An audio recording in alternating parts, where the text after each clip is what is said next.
একেবারে প্রত্যেক মাহফিলে আমি দেখছি তারে, যে আমি যখনই এসে বসছি আমার নজরে প্রথম সামনে ওই ছেলেটা পড়তো। পরে একদিন আমি ইচ্ছা করে তারা ডাক দিছি, দিয়া বললাম মাহফিল শেষে যে বাবা এদিকে আসো, তোমার এদিকে সবসময় দেখি আমার সামনে কত, কই থেকে আইও, তোমার বাড়ি কই, কি করো তুমি?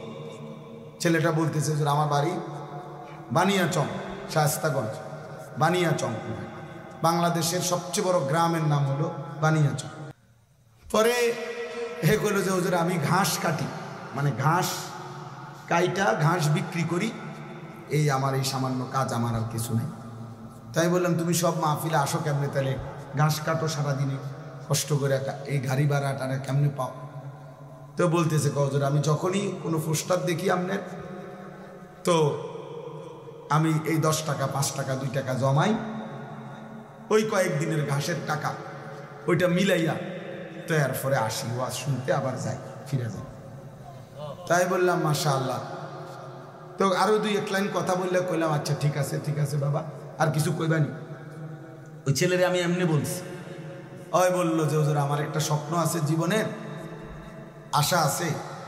স্বাভাবিক ছেলেটা বলতেছে যে আমার একটা ইচ্ছা, আমি সব সময় 10-20 টাকা করে জমাইতেছি, আল্লাহ যদি আমার একদিন তৌফিক দেয়, আপনার একদিন ওয়াজে দাওয়াত দিমু, আমাকে বাইক নিমু, আমাকে এলাকায়। পরে আমি কইলাম যে ড্রাইভারে কইলাম অক্ষণ গাড়ি থামা, অক্ষণ হের ওয়াজের ডেট দাও। পরে নিজে ডেট দেখা, পরে আমি বললাম ধরো তোমার ডেট দিলাম আর সাঁদাও দিলাম, মানে মাহফিলের বাবদ আমি আমার থেকে কিছু টাকা, যত টাকাই হোক দিছি আমি, দিয়ে বলছি ধরো দিলাম, আর হাদিয়া ওয়াজের টেহা লাগতো না কিছুই, ধরো আমি তোমার আরো দিন, আরো টাকা, অসুবিধা নাই, আর তুমি ওয়াজের আয়োজন করো, ওয়াজ হোক জিডাই হোক, তোমার ঘরে হোক উডানে হোক, আমি যাবো। এরপরে আমি গেলাম গত বছর এই বানিয়াচং তার মাহফিলে গিয়া দেখি ওই উপজেলার সবচেয়ে বড় হাই স্কুল মাঠে মাহফিল, একেবারে যদি কম হইয়া থাকে লোক আমাকে 20,000 লোক, মানে আমি সত্যি করে বলতেছি, স্টেজের মধ্যে যদি আলেম কম হইয়া থাকে 3 থেকে 400 আলেম স্টেজে, এই স্টেজের ওই থেকে ওই পর্যন্ত বড় বড় আলেম, বড় বড় হুজুর, এগুলা কি জিন না মানুষ? আল্লাহ। তাই বললাম জুবাইর এটা কি, তা কার মাহফিল, কোনটা এটা? কয় হুজুর আমার যেটা ডেট দিয়েছেন সেইটা। আমি তো পরে হুজুর আমি বলছি আমার মাহফিল আর আমার হাতে নাই, এরাই সবাই মিললে এই মাহফিল এটা এত বড় করে দিচ্ছে। এক ঘাস কাটুন না, আমরা মানুষের তো তিরস্কার করেও বলি যে বেটা ঘাসটি কাটো, কিন্তু ওই ঘাস কাটুন নেই, এত আলেম, সব আলেম। আমি অনেককে জিজ্ঞাসা করছি, খেলাফত মজলিসের যে দেওয়াল গরিমার কাছে খেলাফত মজলিসের যিনি আমির সারা বাংলাদেশে, ওনার বাড়ি ওই বানিয়েছেন, হুজুরও ছিল, মাওলানা নাসির উদ্দিন আনসারি সাহেব ওয়াজ করে যে উনিও ছিল। আমি বললাম তো আপনারা আমরা আসলে চাইতে আইছি কারবারটা, যে তার দাওয়াতে আইলেন কেমন?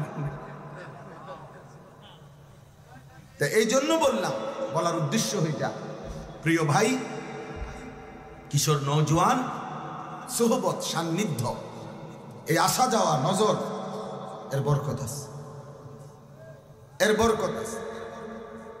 2-4 লাইন পণ্ডিতি কথা আমরা সবাই জানি ভাইয়া, তোমরাও জানো, কিন্তু জিন্দেগিটা পরিবর্তন হওয়া দরকার। মালুমাত আছে অনেকের, ইলম নাই সবার, অর্থাৎ কিছু বিষয় জানে এটা সবাই, কিন্তু আমলের সাথে এলেম বলা হয় যা আমলে পরিণত হয়। এজন্য উর্দু কিতাবে আমি পড়ছি, বুজুর্গানে দ্বীন বলে কোরআন হচ্ছে ইলম, মুহাম্মদ আরবি সাল্লাল্লাহু আলাইহি সাল্লামের একটা সুন্নাত হচ্ছে আমল। অর্থাৎ কোরআন যা বলতে চায়, যা শুনাইতে চায়, যেভাবে গড়তে চায়, আল্লাহ তাআলা যা চেয়েছেন তার বান্দার কাছ থেকে, মুহাম্মদ আরবি সাল্লাল্লাহু আলাইহি সাল্লামের জিন্দেগি তার পুরা প্র্যাকটিক্যাল নমুনা। এটা এজন্য দোস্ত, সবার কাছে আজকে একটাই ছোট্ট নসিহত, প্রত্যেকেই কোনো না কোনো আলেমের সাথে, আল্লাহওয়ালা মুত্তাকি আলেমের সাথে সম্পর্ক করে। যুবক হোক, বৃদ্ধ হোক, হুজুর হোক, পাবলিক হোক, শাইখুল হাদিস হোক, শাইখুল মাশায়েখ হোক, কোন আল্লাহওয়ালার সুহবত থেকে কেউই মুস্তাগনি, অমুখাপেক্ষী হওয়ার সুযোগ নেই। এটা উচিত। তাহলে কাজে বরকত হয়, খেদমতে বরকত হয়, ইলমে আমলে বরকত হয়, জিন্দেগিটা আখিরাতওয়ালা হয়, আখিরাতওয়ালা হয়। কোরআনুল কারীমের মধ্যে আছে, আল্লাহ তাআলা বলছেন, আল আখিল্লাউ ইয়াওমাইদিন বা'দুহুম লিবা'দিন আদুউন ইল্লাল মুত্তাকিন। কিয়ামতের দিন দুনিয়ার সকল বন্ধুরা একে অপরের শত্রু হয়ে যাবে, শুধুমাত্র মুত্তাকি যারা, তাকওয়ার জন্য একজন আরেকজনকে গুনাহ থেকে বাঁচাইবার ক্ষেত্রে, ইবাদত আমলের উপরে চালাইবার ক্ষেত্রে বন্ধুত্ব ছিল, এই মানুষগুলো কিয়ামতের দিনও হাসরে, মিজানে, ফুলসিরাতেও বন্ধুই থাকবে। কোরআন শরীফের আয়াত। কোরআনুল কারীমের মধ্যে আছে, আল্লাহ তাআলা বলছেন, অসৎ বন্ধুর কারণে, চরিত্রহীন বন্ধুর কারণে, নাফরমান বন্ধুর কারণে মানুষ হাসরের ময়দানে নিজের আঙ্গুল আফসুস করতে করতে দাঁত দিয়া কামড়াইতে থাকে। ইয়াউমা ইয়া'আদ্দু যালিমু আলা ইয়াদাইহি। আল্লাহ বলেন, নাফরমান পাপী নিজের দাঁত দিয়ে আঙ্গুল কামড়াবে আর আফসুস করবে। কি করবে? বলবে, ইয়া লাইতানি লাম আত্তাখিজ ফুলানান খলিলা। হায় আফসুস, আমি যদি ওই অসৎ লোকটাকে বন্ধু না বানাইতাম, যে সকাল থেকে এত লম্বা সময় তার সাথে চললাম, অথচ সে একবারও বলল না যে দোস্ত আমরা দুজনেই মুসলমান, চলো না আমরা নামাজ পড়ি, একবারও মুখ দিয়ে আসবো। তাইলে এই অসৎ চরিত্রহীন বন্ধুর কারণে নাফরমান পাপী আঙ্গুল দাঁত দিয়া কামড়াবে। অসৎ সংখ্যা। ইকমালুস সিয়াম কিতাবের মধ্যে আছে,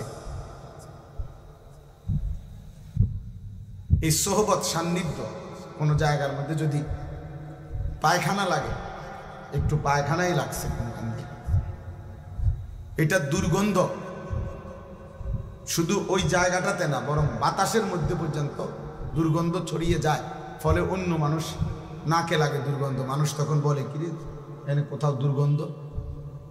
বোঝা গেল দুর্গন্ধ এটা বাতাসকে পর্যন্ত পরিবর্তন করে ফেলছে। আবার কোথাও আতর থাকলে আতরের এই সুঘ্রাণ বাতাসের মধ্যে পর্যন্ত ছড়িয়ে পড়ে, ফলে মানুষের নাকে লাগে আতরের ঘ্রাণ। আতরের ঘ্রাণ নাকে লাগে, অথচ এইটা কোনো তার নাকে লাগায় না, এটা বাতাসের থেকে তার নাকে লাগছে।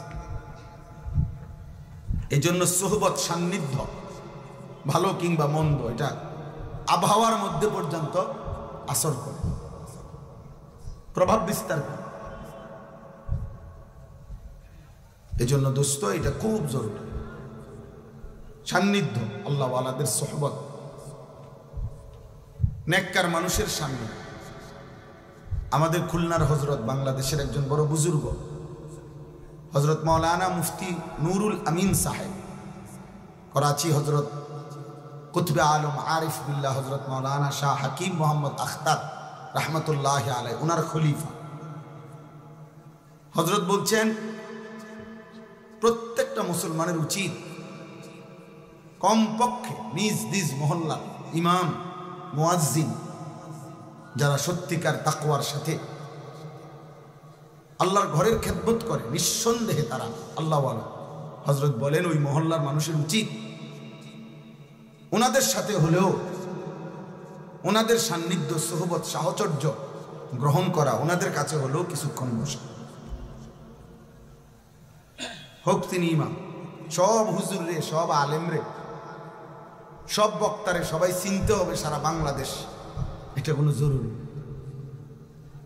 এটা কোনো জনপ্রিয়তা একটি ধোঁকা, জনপ্রিয়তা একদমই ধোঁকা। জনপ্রিয়তা ইতিপূর্বে অনেকের ছিল, এখন নাই। এখন যাদের আছে তাদেরও কয়দিন পরে থাকবে। অতএব জনপ্রিয়তা কিছুই, জনপ্রিয়তার দ্বারা বক্তারও ফায়দা হয় না, শ্রোতারও ফায়দা। আমারে মনে করেন 1 কোটি মানুষ চিনে, তো আমার কবরের আযাব মাফ তো আর কি লাভ? তা আমার জনপ্রিয়তা দিয়ে কি আমার সবাই চিনছে তো বুঝলাম, তারপরে 10 কোটি মানুষ চিনলে আমার কবরের আযাব মাফ, তো লাভ হলো কি? তা আমি আর এই জনপ্রিয়তা দিয়ে কি করবো? ঘাস কাটবো? আবার দেখেন, আমারে চিনে, মনে করেন 1 কোটি মানুষ আমারে চিনে, এতে আমনের কি লাভ?